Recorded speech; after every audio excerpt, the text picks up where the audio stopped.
Leaving a tip in a restaurant or taxi is a part of life in many countries. Usually, we give a tip to a waiter or to a member of staff in a hotel. At other times, we put the tip in a jar next to the cash register. With modern technology, there is a new way to tip: self-checkout machines. People are not so happy about them. The machines are asking for tips. They are in airports, stadiums, cookie shops, and cafes in the USA. Self-checkout machines mean there is no face-to-face contact between people. However, many of these machines are asking customers to leave a 20% tip. Customers say they are not so happy about leaving a tip and giving extra money to a machine. The Wall Street Journal reported that many people in the USA are becoming tired of tipping because of the self-checkout machines. Reporters wrote that many people are experiencing tipping fatigue. Nearly 20% of Americans are now leaving tips for things they never used to leave tips for. They are even tipping when buying a bottle of water. This was because there are more digital payment machines. A customer at an airport store said a prompt on a self-checkout machine was like emotional blackmail. The payments company Square reported that the machines are increasing the number of tips. It said Americans are leaving 15% more tips than before. China is set to become the world's largest automobile exporter for the first time. In the first quarter of this year, China surpassed traditional car-making giants Japan and Germany for the first time. Chinese manufacturers exported more than 1.06 million vehicles in the first quarter of 2023. In doing so, they overtook Japan's number of 1.05 million. China's car industry has made great strides in the past few years. Throughout the 2010s, it managed to produce around 1 million cars a year. That doubled to 2 million in 2021 and then tripled to 3 million a year later. China is forecast to more than quadruple production numbers from just 4 years ago to become the world's largest auto exporter. China is becoming the world's largest manufacturer of electric vehicles, EVs. Elon Musk's Tesla has a giant, gigafactory, in China. It has a capacity of 1.25 million vehicles a year, but is yet to reach maximum output. The plant exports a large volume of Tesla cars to Canada, Europe and Japan. However, Tesla is about to lose its crown as the world's largest EV maker to a Chinese company called BYD. Last month, BYD launched a compact EV called Seagull, with a starting price of $11,000. The top 3 countries that China exports cars to are Russia, the United States and Mexico. Exports to Russia have been boosted by Western countries imposing trade sanctions on Moscow. Manuka honey is world famous for its taste and quality. It is produced by European honeybees feeding on the nectar of the Manuka tree. This tree grows throughout New Zealand and in some parts of Australia. For over a decade, there has been a trademark battle between the two countries. The New Zealand honey industry wanted Manuka to become a trademark. This would mean only New Zealand beekeepers could use the word Manuka. However, Australia said this was wrong because it also produced Manuka honey. The Intellectual Property Office of New Zealand decided that no one could trademark the word Manuka. This means Australian beekeepers can use the word. The word Manuka is from the Maori language. New Zealand beekeepers said because of this, no other country could use the word Manuka for its honey. They said Manuka was a treasured NZ species. New Zealand's Manuka beekeepers said the trademark decision was disappointing. They said New Zealand would continue to fight to protect its honey. In Australia, the Manuka tree is called the tea tree. The Australian Manuka Honey Association said it was delighted with the decision. It said, "Our product has a long history of being recognized as Manuka honey. It is produced like the NZ product is, and it also offers the health benefits that consumers value so highly. Scientists say New York City is sinking by up to 4 millimeters a year under the weight of all its skyscrapers. A team of geophysicists from the United States Geological Survey calculated that there are 1,084,954 buildings in the city, weighing around 764 billion kilograms. This weight does not include fixtures and fittings in buildings, the transport infrastructure, or the weight of the city's 8.5 million inhabitants. Lead researcher Dr. Tom Parsons said the gradual subsidence, coupled with rising sea levels, could make New York prone to natural disasters. He warned that every additional high-rise building could contribute to future flood risk, especially along coastal and riverfront areas.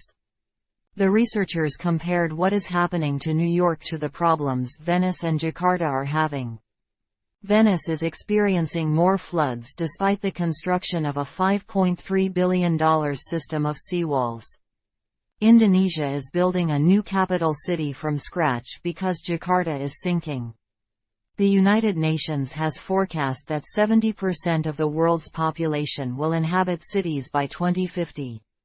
Parsons said, "When you build a city and it gets full of people, you end up with subsidence." He warned that New York City was emblematic of a place that people migrate to and that obviously has a high concentration of construction. Increasing urbanization will exacerbate problems for cities. China has entered the business of making airplanes. The first Chinese-made commercial aircraft took off from Shanghai on Sunday and landed at Beijing Airport. The narrow-bodied C-919 plane had 128 passengers on board. The company that made the plane is the Commercial Aircraft Corporation of China Limited. This is shortened to COMAC. China's President Xi Jinping hailed the C-919 aircraft as a triumph of Chinese innovation. Newspapers in China called the C-919 a symbol of industrial prowess and national pride. A passenger on the flight was impressed with the plane. He said, "The flight was extremely smooth, comfortable and memorable. I'll remember this fondly for some time to come." COMAC hopes to be a major player in the commercial airplane market. It hopes to compete with industry giants such as Boeing and Airbus. COMAC started developing the C-919 in 2008. Production began in late 2011. In September 2022, it passed the standards to fly commercially in China. COMAC's first customer was China Eastern Airlines, which bought 5 of the aircraft. COMAC plans to build 150 planes each year for the next 5 years.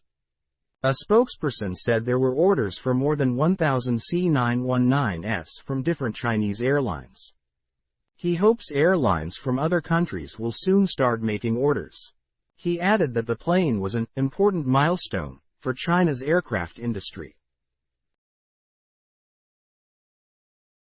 Canada's government has announced stronger measures to discourage people from smoking. From August the 1st, every individual cigarette sold in the country will have a warning label put on it. Canada will be the first country to introduce such messages. The warnings will include messages like, "Cigarettes cause cancer," "Tobacco smoke harms children," and "Poison in every puff." The government said, this bold step will make health warning messages virtually unavoidable. A spokesperson at the Canadian Cancer Society hailed the action taken by the government. He said, "Having a warning on every cigarette sold in Canada is a world precedent-setting measure." Canada announced its new anti-tobacco strategy on World No Tobacco Day. The government has unveiled other measures to encourage smokers to quit, or to deter people from taking up the habit. There will be 28 graphic pictures highlighting the damaging health consequences of smoking, as well as the harm cigarettes cause to the body's organs. These will appear over the next 2 years. In addition, all warning labels on cigarette packets will take up a minimum of 75% of the main display area of the pack. Health Canada said the bold steps would increase the likelihood of getting its message across. Smoking is the leading cause of preventable disease and death in Canada. People in most countries have stopped wearing masks. In Japan, many people are still covering up. Some of those who have gone maskless, or who want to, are taking lessons in how to smile. A lot of adults say they have forgotten how to smile naturally after 3 years of wearing a face covering. They are taking lessons from smile coaches to relearn how to smile with confidence. One coach, Keiko Kawano from a smile education company, spoke to the Asahi Shimbun newspaper about her work. She said, "Mask wearing became normal, so people had fewer opportunities to smile.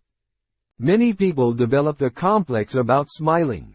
I want people to smile for their physical and mental well-being. Smile coaches in Japan may be busy for some time to come."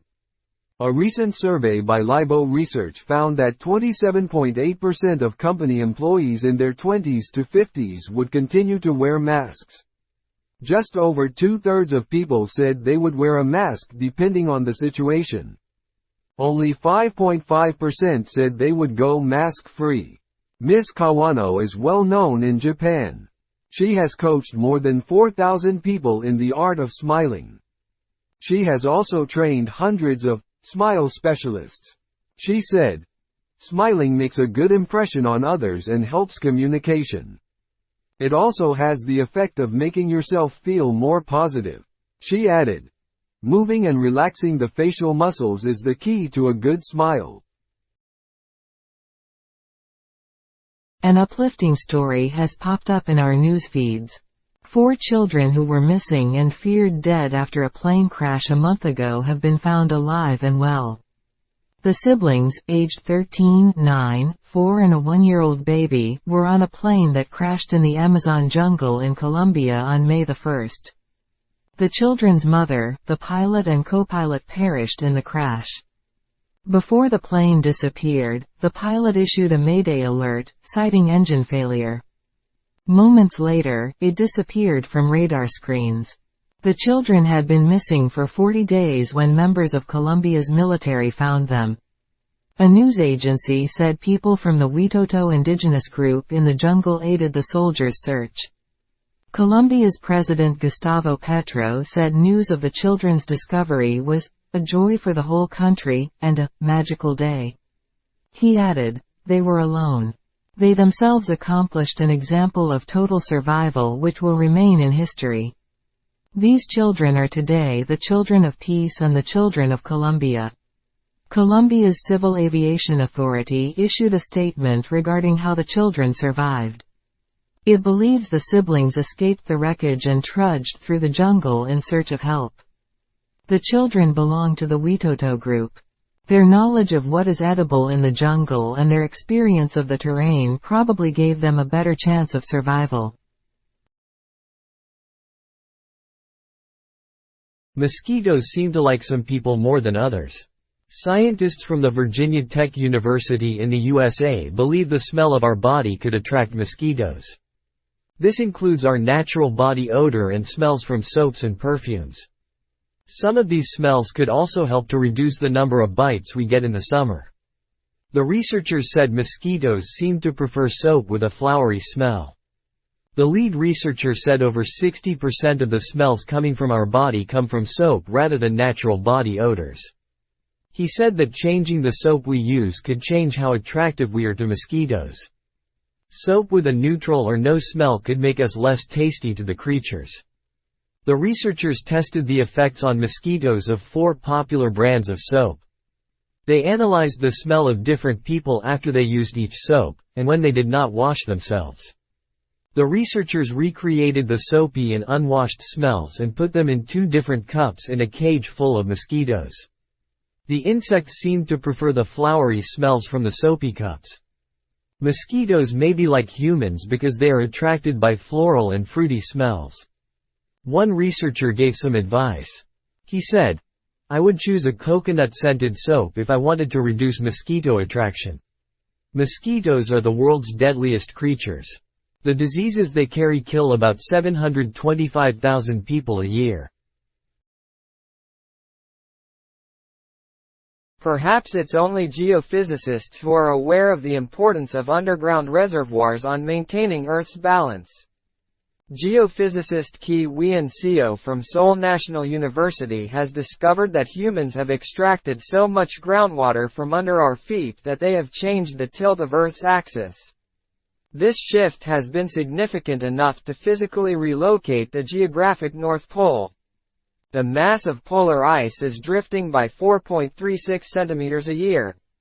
Professor Seo calculated that we extracted more than 2 trillion tons of groundwater between 1993 and 2010, causing Earth to wobble. Seo added that the pumping of groundwater has caused sea levels to rise by 6.24 millimeters. Professor Seo explained how groundwater affects Earth's gravity. He said, "Every mass moving around on the surface of the Earth can change the rotation axis." Scientists have only recently discovered how groundwater can change Earth's axis. They previously believed water-driven shifts were caused by melting glaciers and ice caps. Seo and his colleagues were puzzled at how this could cause such a tilt. They concluded that the depletion of underground water was also a factor. Much of the extraction of groundwater is due to irrigation, especially in northwestern India and western North America. Another researcher said, "The very way the planet wobbles is impacted by our activities.